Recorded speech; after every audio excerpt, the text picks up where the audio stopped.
बरेली से बड़ी खबर है, ठंड की दस्तक। बता दें कि सुबह छाया रहा घना कोहरा, स्मॉग ने परेशानी बढ़ा दी है, वाहनों की रफ्तार धीमी हो गई है। तो बता दें कि कोहरे की वजह से विजिबिलिटी काफी कम रही, जिसकी वजह से आने जाने वाले जो लोग हैं उन्हें परेशानी का सामना करना पड़ा। इसके साथ ही ठंड भी बढ़ गई है। सुबह घना कोहरा दिखाई दे रहा है हर तरफ। स्मॉग ने लोगों की परेशानी बढ़ा दी है क्योंकि विजिबिलिटी 100 मीटर से भी कम की हो गई है, वाहनों की रफ्तार धीमी हुई है। ठंड ने बरेली में दस्तक दे दी है। मैं इस समय मौजूद हूँ बरेली के पीलीभीत बाईपास नेशनल हाईवे पर, जो दिल्ली और लखनऊ को लिंक रोड है। अब मैं आपको दिखाना चाहूँगा कि ये देखिए कि कोहरे की जो चादर है वो पूरी तरीके से यहाँ ढक चुकी है और कोहरे की वजह से जो वाहन 100 से ऊपर की रफ्तार पकड़ते थे, अब वो 70 से 80 की स्पीड पर यहाँ दौड़ते हुए नज़र आ रहे हैं। इसी के साथ साथ रात में भारी कोहरे के कारण कुछ ट्रक वाले रोड पे रुक गए थे, जो अब धीरे धीरे यहाँ से निकलते हुए नजर आ रहे हैं। मैं कहूँगा कैमरामैन से कि ये दिखाएं कि सामने किस कदर कोहरा है कि विजिबिलिटी जो है 300 से 400 मीटर दूर का नज़र आना बंद हो चुका है। और यही वजह है कि जो लोग हैं तो वो अब उनकी जो पहियों की रफ्तार थी वाहनों के, उनके वो थम चुकी है, कहीं ना कहीं उस पर असर पड़ा है और ठंड की दस्तक भी यहाँ देखने को साफ तौर पर मिल रही है। और एक चीज़ और यहाँ नज़र आई है कि जो विजिबिलिटी है, जो साइन बोर्ड है, वो भी नज़र नहीं आ रहे हैं। लोग हैजर्ड लाइट का प्रयोग कर रहे हैं। इसी के साथ साथ अपनी लाइटें ऑन करके चल रहे हैं ताकि दुर्घटना से बचें। जो भारी वाहन है वो शहर के बाहर ही अपने जो जगहों को, सुरक्षित स्थानों को देख के रात में उन्होंने अपने वाहनों को रोक दिया था, लेकिन सुबह होते ही उन्होंने अपने वाहनों को आगे बढ़ाना शुरू कर दिया है। तो मोटरसाइकिल वालों को भी खासा दिक्कत का सामना करना पड़ रहा है क्योंकि उनकी जो लाइटें हैं वो इस दौरान उतनी प्रयोग में नहीं आ पा रही हैं जो लाइट को उनको विजिबिलिटी दिखाए। यही वजह है कि उन्हें हेलमेट का जो वाइजर है वो खोल के वाहनों को चलाना पड़ रहा है।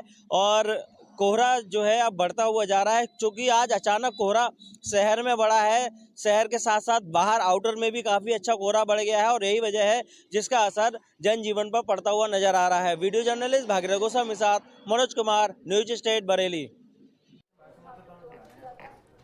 तो वहीं दूसरी तरफ कानपुर में भी सर्दी का सितम देखने को मिल रहा है। घने कोहरे के कारण विजिबिलिटी काफी ज्यादा कम हो चुकी है, जिसके कारण यात्रियों को परेशानियों का सामना करना पड़ रहा है और साथ ही वाहनों की रफ्तार भी धीमी हो चुकी है। सर्दियां शुरू होने के साथ साथ कोहरे का कहर भी देखने को मिल रहा है। जैसे जैसे सर्दियां बढ़ रही हैं, आसमान में धुंध और कोहरा भी छाने लगा है। आज कानपुर के आसमान में सुबह से ही कोहरा छाया हुआ है, जिसकी वजह से तमाम राहगीर जो सुबह यात्रा करने के लिए निकले उन्हें दिक्कतों का सामना भी करना पड़ा। इसके अलावा तमाम मॉर्निंग वॉकर्स जो टहलने के लिए निकले थे उनका भी आमना सामना कोहरे से हुआ, साथ ही साथ धुंध से हुआ, जिसकी वजह से उन्हें भी दिक्कतों का सामना करना पड़ा। आसमान में आप देख सकते हैं किस तरीके से धुंध छाई हुई है। इस सर्दी में पहली बार इस तरीके का नज़ारा देखने को मिल रहा है क्योंकि अभी तक अपेक्षाकृत सर्दी नहीं पड़ रही थी और अब धीरे धीरे सर्दी पड़ना शुरू हुई है। तो ऐसे में ये कोहरा आगे आने वाले दिनों में और अधिक देखने को मिल सकता है। लेकिन आज कानपुर के आसमान में पहली बार ये कोहरा देखने को मिला और जो लोग अपने घरों से बाहर निकले थे उन्हें कोहरे की वजह से दिक्कतों का सामना करना पड़ा। खासकर हाईवे पर जो वाहनों की रफ्तार है वो काफ़ी धीमी हो गई और लोगों को सुबह ही अपने वाहनों में हेडलाइट जला करके चलना पड़ा क्योंकि दृश्यता थोड़ी कम थी।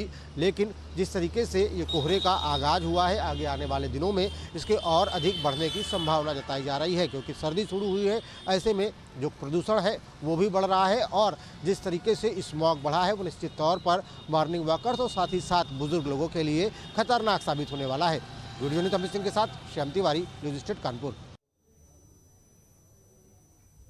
दिल्ली एनसीआर में सुबह से ही चारों तरफ स्मॉग और फॉग की चादर से ढका दिखाई दिया।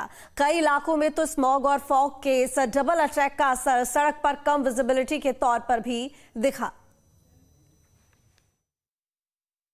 दिल्ली एनसीआर के लोगों को पिछले 2 दिन से मौसम का डबल अटैक झेलना पड़ रहा है। दिल्ली एनसीआर में अचानक आए कोहरे के बाद विजिबिलिटी काफ़ी कम हो गई है। वहीं दूसरी तरफ पोल्यूशन के स्तर की बात की जाए तो 400 के आसपास AQI पहुंच गया है। नोएडा की तस्वीर हम आपको दिखाएं तो नोएडा में भी आज जो विजिबिलिटी है वो काफ़ी कम है। कई ऐसे इलाके हैं जहां 100 मीटर के आसपास भी विजिबिलिटी नहीं है। कई गाड़ियां भी लाइट जलाकर चलने के लिए मजबूर हैं। दूसरी तरफ जो बड़ी बड़ी अगर इमारतों की बात की जाए तो इमारतें पूरी तरीके से नदारत नज़र आ रही हैं। पोल्यूशन और कोहरे के चलते विजिबिलिटी कम होने से इमारतें पूरी तरीके से नदारत नज़र आ रही हैं। ख़ास तौर पर खुले इलाकों की बात की जाए, यमुना एक्सप्रेसवे और उसके आसपास के इलाकों की, तो वहाँ विजिबिलिटी बेहद कम है, तो स्पीड पर ब्रेक लगता हुआ नज़र आ रहा है। दूसरी तरफ अगर नोएडा के पोल्यूशन की बात की जाए तो यहाँ का पोल्यूशन डिपार्टमेंट उड़ने वाली धूल को लेकर और गाड़ियों की ज़्यादा संख्या होने को लेकर पोल्यूशन के बढ़ने की तरफ इशारा लगातार करता है। धूल की भी तस्वीर मैं आपको दिखाऊं, जितने भी नोएडा के अंदर पार्क हैं, पेड़ हैं, पौधे हैं, उन सब के पत्तों पर पूरी तरीके से जो धूल के कण हैं वो जमे हुए हैं। हालांकि प्राधिकरण की तरफ से पानी के छिड़काव का दावा किया जा रहा है, 20 टैंकर से पानी का छिड़काव किया जा रहा है। बावजूद उसके जो धूल है, धूल के कण हवा में मिल जाने से पोल्यूशन का स्तर बहुत ज़्यादा बढ़ रहा है। ना केवल इंसानी जीवन बल्कि पेड़ पौधों पर भी इसका खासा असर देखने को मिल रहा है। पूरी तरीके से जो धूल के कण हैं वो हवा में मिल जाने से लोगों को बेहद परेशानी हो रही है। अगर अस्पतालों की बात की जाए तो सांस लेने से संबंधित मरीजों की संख्या में काफ़ी इजाफा देखा जा रहा है। दूसरी तरफ आंखों में जलन की शिकायत लोगों को हो रही है। ऐसे में ओपीडी में पहुंचने वाले मरीजों में उन मरीजों की संख्या काफ़ी है जो पोल्यूशन के चलते बीमार हो रहे हैं। फिलहाल देखना होगा आने वाले समय में संबंधित विभाग किस तरीके के कदम उठाते हैं और किस तरह से दिल्ली एनसीआर को गैस चैम्बर में तब्दील होने से बचा पाते हैं। वीडियो जर्नलिस्ट सिद्धार्थ गुप्ता के साथ अमित चौधरी, न्यूज स्टेट, नोएडा। फिलहाल इस बुलेटिन में इतना ही। आप देखते रहे न्यूज स्टेट। नमस्कार।